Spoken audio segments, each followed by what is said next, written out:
নমস্কার সকলকে, শারদীয়ার আন্তরিক প্রীতি, শুভেচ্ছা এবং অভিনন্দন। আমরা এখন যেখানে রয়েছি এটি হচ্ছে গার্ডেন রিচের বুকের একটি অন্যতম পূজা কমিটির পূজা। সেটা হচ্ছে রামনগর পুলিশ ক্যাম্প পূজা কমিটির দুর্গা পূজা মণ্ডপে আমরা দাঁড়িয়ে আছি।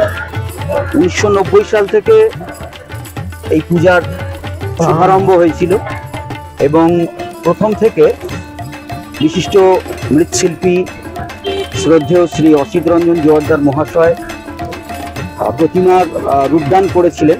2018 সাল পর্যন্ত তিনি এই কার্য সম্পন্ন করেন এবং তারপর থেকে এই 2025 সাল পর্যন্ত শ্রদ্ধেয় শিল্পী শ্রী কালাচাঁদ রুদ্রপাল মহাশয় প্রতিমা রূপদান করছেন।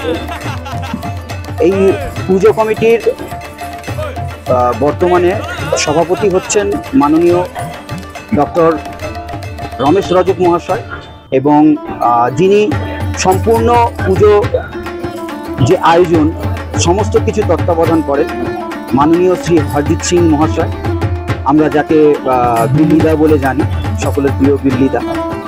এবং গার্ডেন রিচের বুকে সবচেয়ে বড় পুজো বলতে গেলে আমাদের এই রামনগর পুলিশ ক্যাম্পের পুজো এবং প্রত্যেক বছরই সুন্দর প্যান্ডেল বা মণ্ডপ তৈরি করা হয়, সুন্দর প্রতিমা তৈরি করা হয় এবং সুশৃঙ্খলভাবে পূজা অর্চনা করা হয়ে থাকে।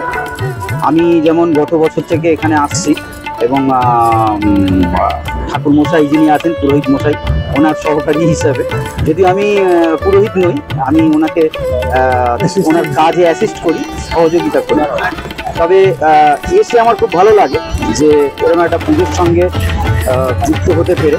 যেভাবেই হোক আমি অন্তত পুজোর সঙ্গে যুক্ত রয়েছি। তবে যাই হোক, যেটা আমার কথা এখানে বলার কিছু না, মূল যেটা হচ্ছে যে আমাদের গার্ডেন রিচ অঞ্চলের বড় যে পুজোগুলো হয় তার মধ্যে অন্যতম সেরা পুজো কিন্তু আমাদের এই রামনগর পুলিশ ক্যাম্পের দুর্গা পূজা।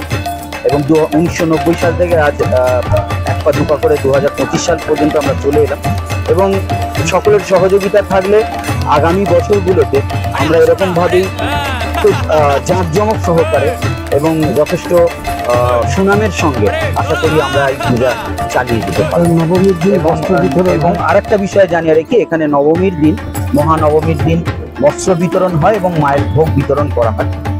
আশা করবো আগামী বছরগুলোতে আমরা পুজো করার সঙ্গে সঙ্গে, মায়ের আরাধনা করার সঙ্গে সঙ্গে এই সমস্ত কাজগুলোও করে যেতে পারবো।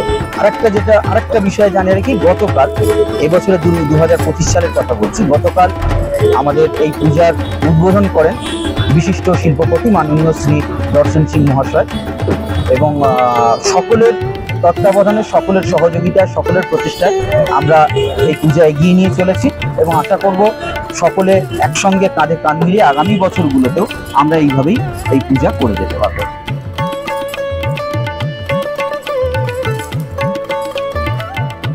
আজকে শ্রী রামনগরে এখানে আমরা প্রত্যেক বছরই আছি, এখানে খুব ভালো ঠাকুর হয় এখানে, প্রত্যেক বছর আছি, ঠাকুর দেখি। এর আগে মা বাবার সাথে আসতাম, এখন একটু বড় হয়েছি, বন্ধুদের সাথে আসছি। তো